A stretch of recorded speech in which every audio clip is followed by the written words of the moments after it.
Rachel Rajrathnam. Yes. No problem. Bye.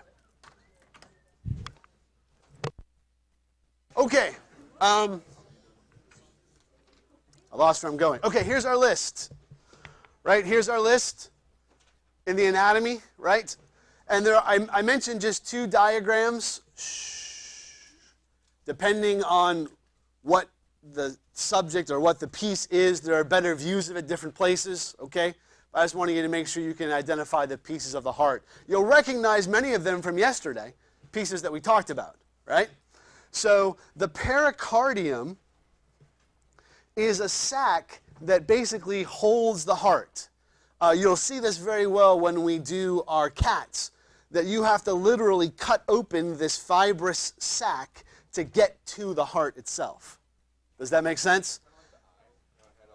Sure, you can think that, but it's more like a plastic bag almost, like it's a covering for the heart, like a little pocket protector heart, and then the actual heart muscles inside that.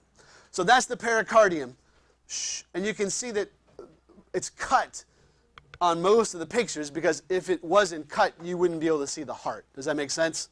So there's a little picture here that shows, it's called insuti, the actual where it would be in the body if you were just looking at it. And that shows you the pericardium, this covering over top of the heart. We keep rolling. The atria and the ventricles, of course, you should be pretty comfortable there.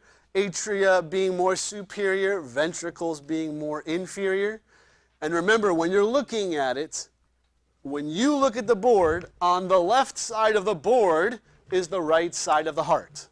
Okay, every time I get this assessment, somebody writes that as the left side and the other one is the right side. So make sure you got those pieces correct. We continue on our list to the septum. What is the septum? Anyone? The septum.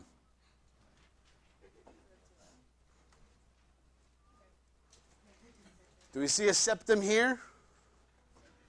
They don't really. It's given a little longer name, interventricular septum. It's basically that divider in between the 2 ventricle or the 2 atria. Right, exactly. This piece right here is called the septum, between the 2 nostrils of your nose, right? So it just means divider. It means middle piece, okay? So that would be the septum that runs right down the middle. And again, when we do some work on the heart, you will see that very, very easily. All of these pictures should be in the book, yeah. Yeah, and I'm bopping through a bunch of different ones, yeah. Okay, let's keep going. The valves, so we talked about those in detail yesterday, tricuspid and bicuspid or mitral, the atrial valve, the pulmonary valve. And again, these are the pieces that are preventing blood flow from coming back in the direction opposite that it should go. So again, if we look at the tricuspid here, that's on the right side between the right atrium and right ventricle, it has the 3 cusps, right? The 3 little semicircles that hold it. And you can see that it will flow downward. Blood, when it's pushed from the atrium, will flow into the ventricles, opening that valve, and then it closes back up, right? And it actually has little muscles here. Well, you have these guys that are attached to it called the chordae tendineae, basically meaning tendinous cords, that are attached onto those valves. And then there's little muscles, these little papillary muscles that contract a bit to keep, when the ventricle pumps, it's trying to squeeze the blood back up into the atria, right? It would if it wasn't for that valve and those muscles that hold that valve closed. Does that make sense? Again, we'll talk, there's better pictures that you'll see more about that too. Let's keep going. The coronary arteries. So the coronary arteries are these arteries that go around the outside of the heart. Okay, 2 different pictures of the outside of the heart.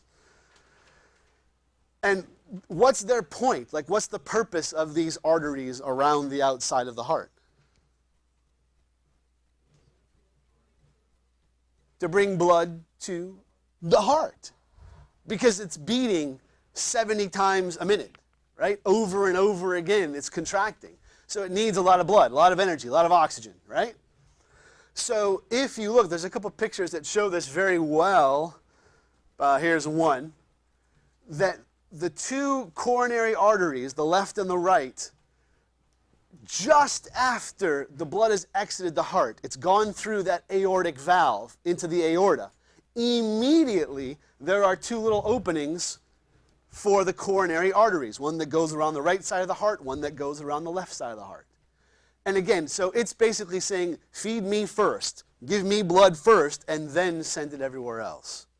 Does that make sense? Here are the openings for those arteries. And the blood this is just right as it leaves the heart is where that aortic valve is, right? It's basically the divider between the heart and the aorta is that valve. And those two coronary arteries come right off of the aorta, right there. These are the arteries that go to the heart itself. So no, it's not putting it back into the chambers of the heart. It's actually sending blood to the heart muscle. It's providing the nutrients and the blood flow and the oxygen to the heart itself. Does that make sense? Not the storage of the ventricles and atrium. I'm talking about the actual muscles that make up the heart. Those are the muscles that get from these coronary arteries. Yep. I thought arteries carry the non-oxygenated blood. Oh, that's me. Yes, the only place that arteries carry non-oxygenated are the pulmonary arteries, going from the heart to the lungs. And the same thing, the pulmonary veins carry oxygenated blood from the lungs to the heart. But otherwise, everything else, arteries means oxygenated, veins means deoxygenated. Okay? Oh yeah, so this is a nice little picture.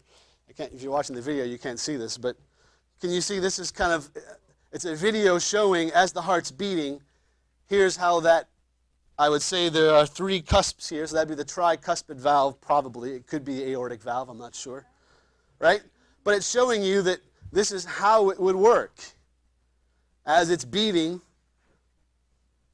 as the heart is beating, it opens and closes based upon how the blood is flowing. How does that not wear out? Because it's very strong.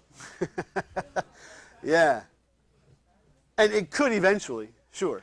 You'll have more problems with things like mitral valve prolapse, heart murmurs, the older you get, certainly. It's good. Thank you, Eric. I appreciate you pulling that up. All right, let's keep rolling. Pulmonary trunk. We talked about that, the pulmonary arteries and veins in the pulmonary trunk.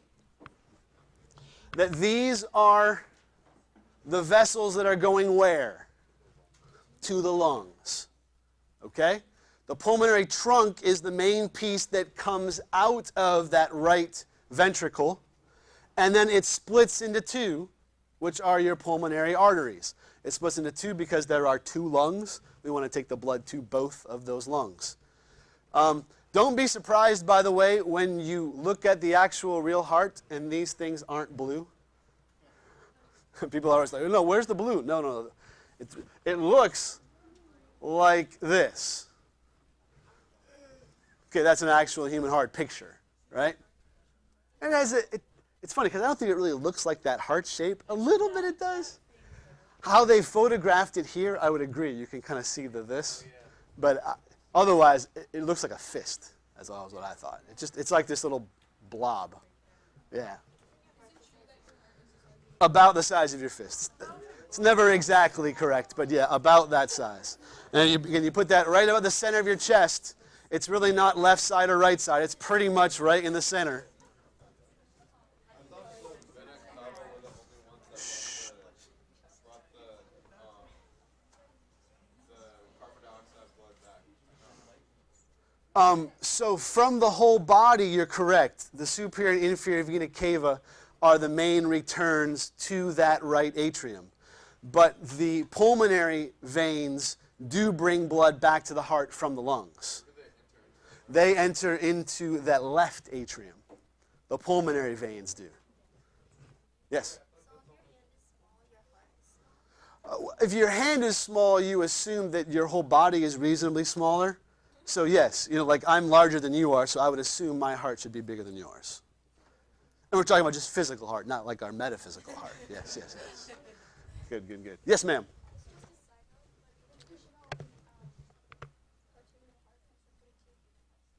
Putting 2 human hearts. There we go. Paige, the fount of knowledge. Thank you. Appreciate that. Did I finish your question? Sorry, I didn't mean to cut you off. Okay. Like I see how the vena cava come into the heart on the left, on the right, the left atrium. Yep. But like the pulmonary trunk just looks like it's like off. So the pulmonary trunk is not bringing blood to the heart. The pulmonary trunk is taking it away. So its opening is in the right ventricle, gets pushed into the pulmonary trunk. And that takes the blood away from. Right. That's why it's blue, because it's still deoxygenated at that point. Shh, shh, shh. I think, again, these are all estimates, but sure, that's about, and if you put, wait a minute, it's about that size, right? The brain is just like the inside of your skull, right? Yeah, that's about, sure. Okay. Let's keep going. The coronary sinus. The coronary sinus is one of the very large vessels on the outside of your heart. It's right here, the blue, very thick line there. If it's blue, that means it's deoxygenated blood, right? So this is the place where the veins in your heart, the cardiac veins, the coronary veins, excuse me, are putting blood back into this sinus place, which then will enter back into that inferior vena cava to get back into the right atrium. Does that make sense? So again, it's part of that heart circulation. It's pointed out because it's very easy to see. When you'll see our hearts that we'll look at, very easy to see those guys.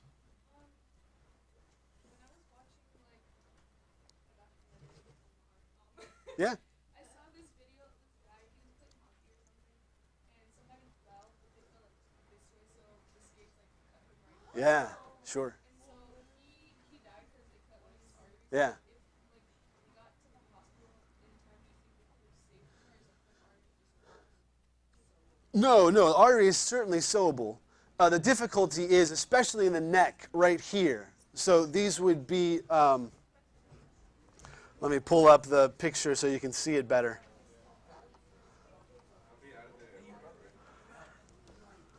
So, depending on where it goes, I want you to see this, right?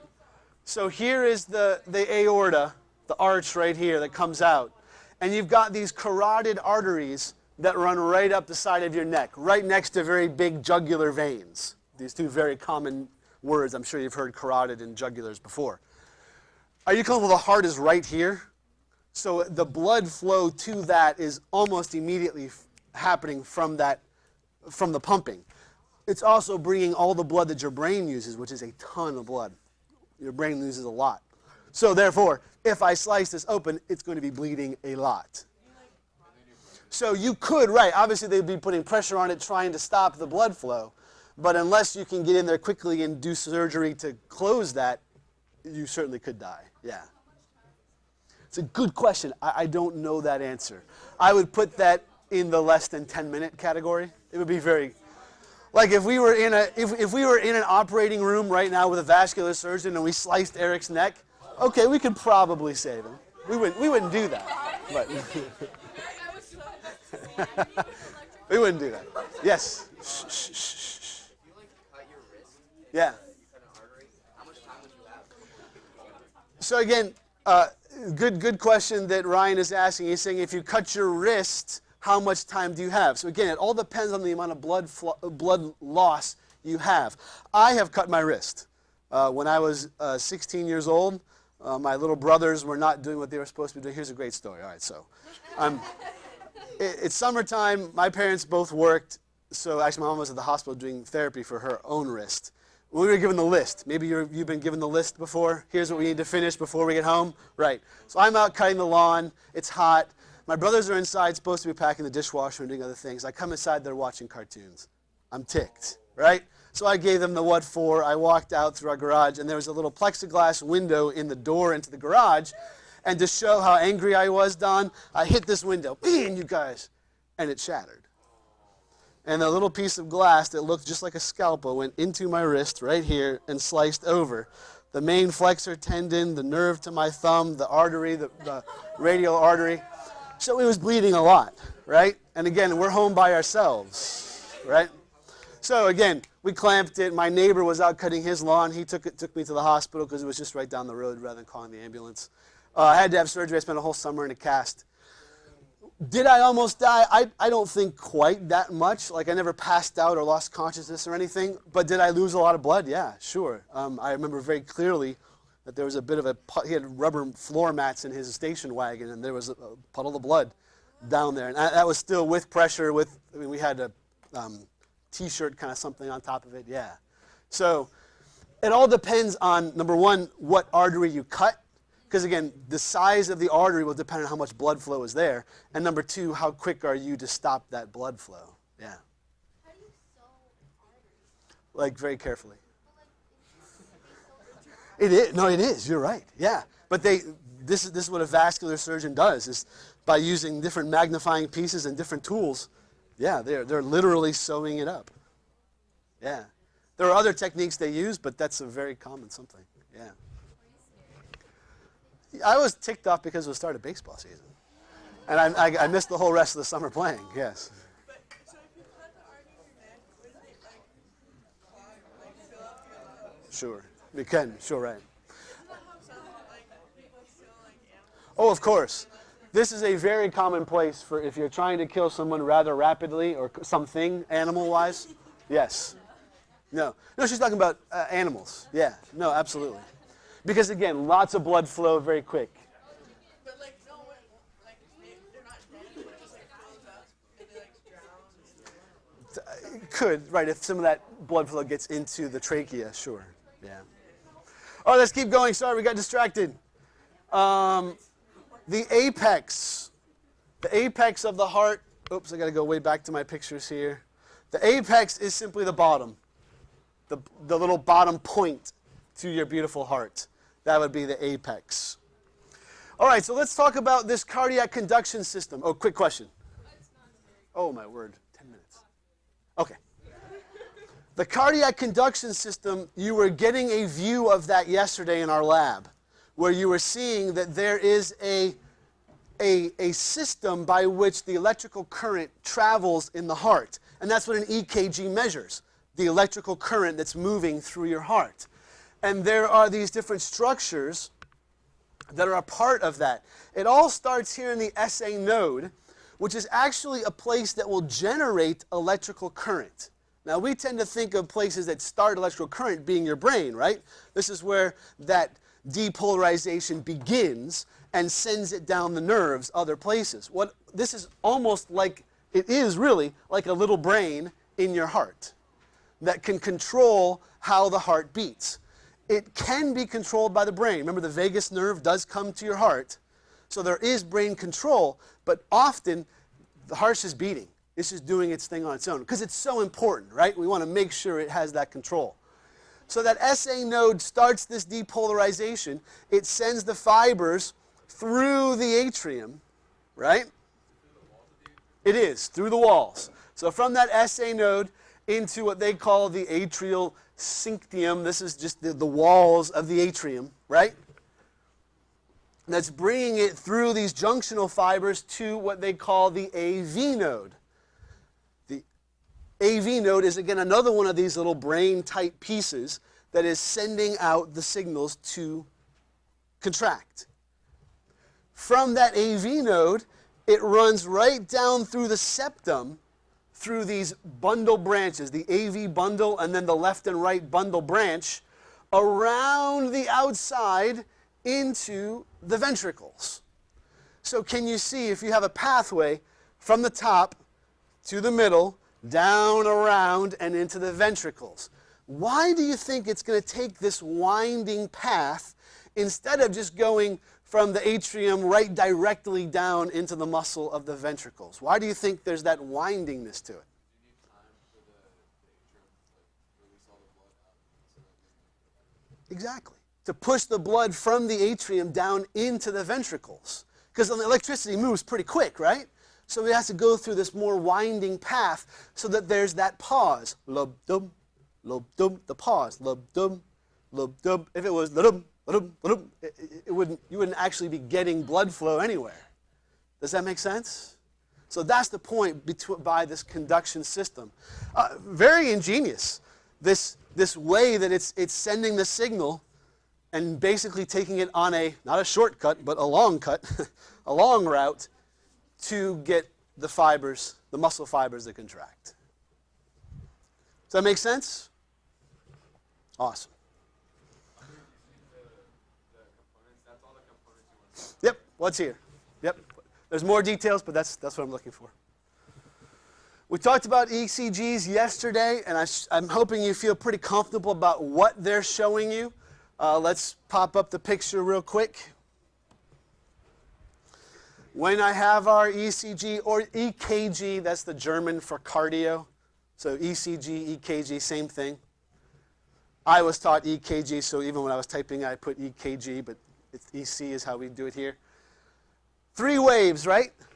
P wave, QRS complex, and T wave. Those are your 3 normal waves that they pick up on. We're talking about a single strip EKGs. There are 6 strip or 9 strip. Again, there's lots of complications. All I want you to know is this. What is the P wave showing us? Of the atrium. So the atrium depolarizing, and we're talking about left and right simultaneously. The QRS is what? The ventricles depolarization, right? 1 second. And then the T wave is what? The ventricles repolarizing. Remember nerves, right? It depolarizes as it contracts, and then it repolarizes to be ready to fire again. But what's missing here, of course, is that atrial repolarization. Here was the depolarization. Notice, by the way, how much stronger the ventricle is, how much more electricity. So it would be a very small wave if you could see it, but it's covered up by this big, huge QRS complex. I gave the example yesterday of if I'm trying to talk to Neha, and I'm whispering very quietly at her, but Will is like in the other ear yelling, she can't hear me. All she can hear is Will, right? Even though I'm still talking to her. The same thing here. That big, loud QRS complex covers up the atrial repolarization. When the ventricles are depolarizing, why does it drop down a little bit? They're just showing you these different charges as it's... I don't know enough to answer that better than that. Basically, that you are getting both this little bit positive and a little bit negative of a current. Okay. Sir? Heart arrhythmia just means it's not beating in this nice, lovely pattern.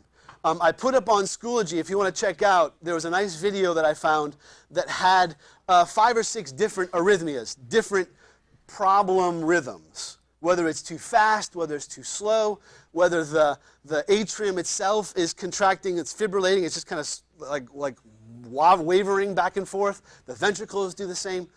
There's tons of good stuff there. Not something I'm going to ask you about, but certainly worth checking out. Yes? It happens like during that same time, but the QRS is showing the ventricular depolarization. So it happens at the same time, but on your ECG, you're not seeing a record of that. Of course, yeah, definitely. It would be covered up by that QRS complex. Yeah. We good? You're rolling, my friends. Let's talk about Let's talk about the veins and arteries. And again, I'm going quick. I'm trying to get you as much as I can before we're done here. Where is this picture at? Can you all help me? The picture of the atria, the arteries and the veins. Sorry? 364. 364. And again, I think your book does a very nice job of talking about the differences between these guys. Do you notice, like immediately, a couple of things that pop out on this diagram? Can you see how thick this is, that middle layer? Yeah. Much thicker in the arteries than in the veins, which makes sense because arteries have much higher pressure, right? There's a great graph talking about blood pressure that is forward from here. There we go. On page 369, that gives you an idea of how much pressure is present in different parts of the cardiovascular system. And the arteries, especially aorta, these guys are dealing with lots of pressure. So therefore you need thicker hoses, thicker pipes to put it in. Does that make sense? Whereas the veins, by the time it gets there, the pressure is down, down, down, much lower. So it doesn't have to deal with. So it's much less thick. The arteries actually can contract. Remember we talked about if you get cold, what happens to the arteries and arterioles in your fingers? They contract and take the blood toward the middle, right? Toward your heart so that they don't get cold. Your core. Your hands, they'll sacrifice your hands to save your core, right? It's because there are actually muscles that will surround as well as being a part of the vessel itself that will contract those. It can also relax to open them up if you're really hot to get more blood flow. Sir? If it's all one loop, how is the pressure different in different spots? Think about, it's because of the distance it's traveling.